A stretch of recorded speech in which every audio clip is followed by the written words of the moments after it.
चुनाव प्रचार के दौरान भाजपा और निर्दलीय प्रत्याशी उमेश कुमार समर्थकों में हुई झड़प। भाजपा प्रत्याशी समर्थकों ने लगाया मारपीट का आरोप। मुकदमा हुआ दर्ज। आपको बता दें कि रुड़की के भगवानपुर विधानसभा में लोकसभा चुनाव लड़ रहे भाजपा प्रत्याशी के समर्थक और निर्दलीय प्रत्याशी के कार्यकर्ताओं में झड़प हो गई। देखते ही देखते दोनों पार्टियों के कार्यकर्ताओं में मारपीट होने लगी। वहीं भारी संख्या में पार्टी कार्यकर्ता थाने पहुंचे और पुलिस को तहरीर देकर कार्रवाई की मांग की। पुलिस ने तहरीर के आधार पर मुकदमा दर्ज कर लिया है और जांच में जुट गई है। सोशल मीडिया पर कुछ वीडियो वायरल हो रही हैं, जिसमें दो प्रत्याशियों के कार्यकर्ताओं में हाथापाई होते हुए दिख रही है।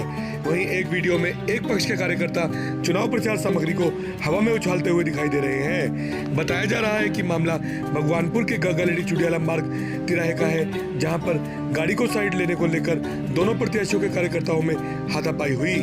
दरअसल लोकसभा चुनाव लड़ रहे निर्दलीय प्रत्याशी उमेश कुमार का भगवानपुर क्षेत्र में रोड शो चल रहा था। जैसे ही उनका काफिला भगवानपुर क्षेत्र के चुडियाला गगलेडी तिराहे पर पहुंचा, तो इसी दौरान भाजपा से लोकसभा चुनाव लड़ रहे प्रत्याशी के समर्थक आ गए और गाड़ी की साइड में लेने को लेकर दोनों पार्टी के कार्यकर्ताओं में कहासुनी हो गई। कुछ ही देर में दोनों पार्टियों के कार्यकर्ताओं के बीच झड़प होने लगी। देखते ही देखते दोनों पार्टियों के कार्यकर्ताओं में धक्का मुक्की होने लगी। आरोप है कि इस दौरान निर्दलीय प्रत्याशी उमेश कुमार समर्थकों ने भाजपा प्रत्याशी त्रिवेंद्र कुमार समर्थकों के साथ मारपीट कर दी। विवाद को लेकर भाजपा प्रत्याशी त्रिवेंद्र रावत के गनर अरुण बहुखंडी ने भगवानपुर थाने में पूरे मामले को लेकर तहरीर देकर कार्रवाई की मांग की है। पुलिस ने तहरीर के आधार पर मुकदमा दर्ज कर लिया है और अग्रिम कार्रवाई की जा रही है।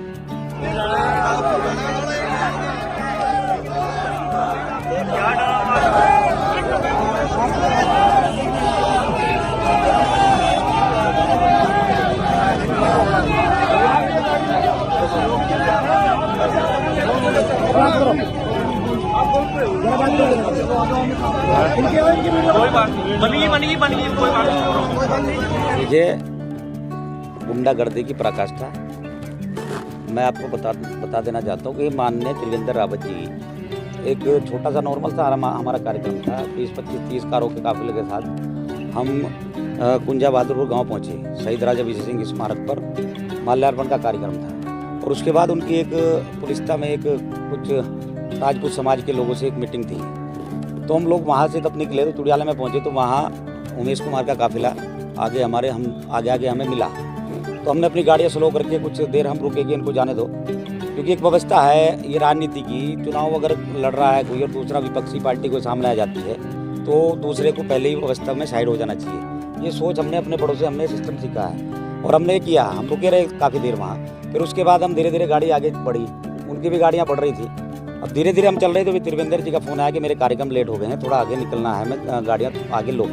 हमने फिर अपने सभी गाड़ी वालों को और हमने खुद अपनी गाड़ी आगे तेज़ी से निकाल के उनके काफिले को क्रॉस कर रहे थे। तो भगवानपुर में जब चुडियाला चौक पर हम पहुँचे तो वहाँ पर उनके लोगों ने हमारी गाड़ियों के सामने अपनी गाड़ियाँ लगा दी और उसके बाद उसके जो गुंडे जो उनके साथ घूम रहे थे, पूरे व्यवस्था आप वीडियो देखें, निश्चित रूप से पूरे के पूरे गुंडे वो यहाँ लोकल के थे भी नहीं, वो कहीं बाहर के गुंडे हैं और हथियारों के साथ। इतनी बड़ी व्यवस्था आप ये समझिए गुंडागर्दी की कि हथियार लेकर आप आचार संहिता में चुनाव के कैंपेन में घूम रहे हैं, तो इससे बड़ा गुनाह, इससे बड़ा जुर्म मेरे हिसाब से कोई है नहीं।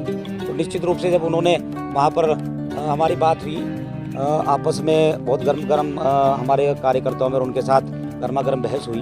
उसके बाद फिर उनमें से कोई एक लड़का निकल के आया, उसने हमें पहचाना, वो कहने लगा जी आप जाइए, आप कोई बात नहीं, हम उमेश कुमार के ही परिवार से, ऐसा करके उसने बात अपने लोगों को फिर समझाने का प्रयास किया।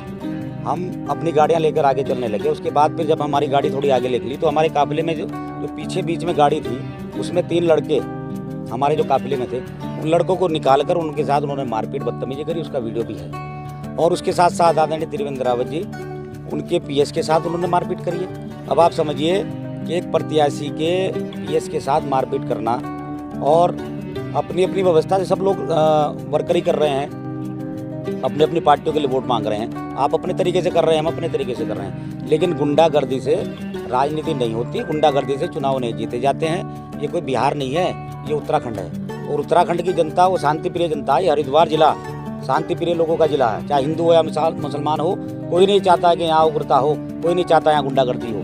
आम एक अच्छी सोच के साथ यहाँ पर लोग रहते हैं, हिंदू मुस्लिम सिख ईसाई सभी भाई एक अच्छी सोच के साथ रहते हैं। यहाँ पर ये व्यवस्था के लोगों को हरिद्वार जिले की जनता हजम नहीं करती है। और इस बात का एहसास ये गुंडा फौज लिए जो उमेश कुमार यहाँ घूम रहे थे, उनको पता लग जाएगा कि 19 तारीख में किस तरह इस हरिद्वार जिले की जनता उनका इलाज करेगी। आज का जो घटनाक्रम है वो अत्यंत ही गंभीर है और जिस प्रकार निर्दलीय प्रत्याशी के गुंडों ने हमारी पार्टी के प्रत्याशी के निजी सुरक्षा अधिकारी जो सरकारी पीएसओ है उसके ऊपर हथियारों से जानलेवा हमला किया, तो अभी हमने भगवानपुर थाने में तहरीर दी है और हमने चुनाव अधिकारी को भी आदर्श आचार संहिता का जो 200 गाड़ियों के साथ उसका काफिला था उसके लिए भी कंप्लेन की है। और अभी यहाँ से जो उनका ड्राइवर था भाजपा प्रत्याशी का उसके ऊपर हमला किया। हमारा कार्यकर्ता था दिनेश केमवाल, उसके ऊपर जानलेवा हमला ही नहीं किया, हथियारों को लहराकर जान से मारने की धमकी देते हुए निकले और अभी तहरीर भी दी है। मेडिकल के लिए हमारे जो सरकारी पीएसओ थे वो गए हैं। निश्चित रूप से हम जो कानून सम्मत सख्त कार्रवाई होगी वो कराएंगे।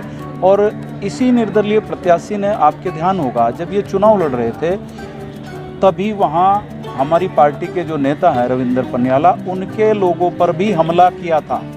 तो ये जो गुंडागर्दी का इनका प्रचलन है, पार्टी इस पर सख्त कदम लेगी और उसके इस जनता तो जवाब देगी लेकिन कानून के दायरे में उस पर कार्रवाई भी होगी। ये मानकर चलिए कि हरिद्वार के लोग जब सर आंखों पर बैठाते हैं तो इस तरह की घटनाओं के बाद वो धक्के मार कर भी निकालते हैं और उसका परिणाम 19 तारीख में आएगा। निश्चित रूप से आपने देखा होगा, इसने कानपुर में जब चुनाव लड़ा वहाँ भी गुंडागर्दी की थी और नाटक करने का भी प्रपंच रखता है। अब फिर ये वही प्रपंच रचने का प्रयास किया, लेकिन इस बार कार्रवाई होगी। निश्चित रूप से वो गाड़ी के अंदर थे, अपने लोगों को रोक सकते थे, हथियारों का किसने अधिकार दिया?